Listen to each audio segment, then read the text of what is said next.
श्रावण मास शिवजी की भक्ति का मुख्य महीना माना जाता है, लेकिन इसी समय श्री कृष्ण की पूजा का भी विशेष महत्व है। शिव और श्री कृष्ण दोनों एक दूसरे के प्रिय माने गए हैं। शिवजी स्वयं गोकुल में गोपेश्वर महादेव के रूप में श्री कृष्ण की बाल लीला देखने आए थे।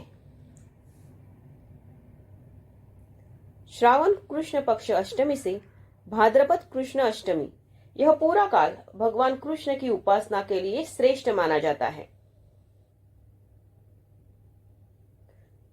इस अवधि में जो भक्त श्रद्धा पूर्वक श्री कृष्ण का नामस्मरण, भजन, कथा या पूजा करता है, उसे जन्म मृत्यु के बंधन से मुक्ति और मोक्ष की प्राप्ति होती है।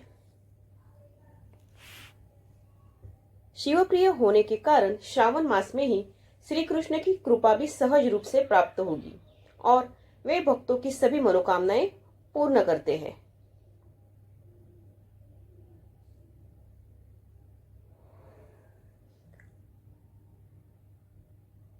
ओम नमः शिवाय।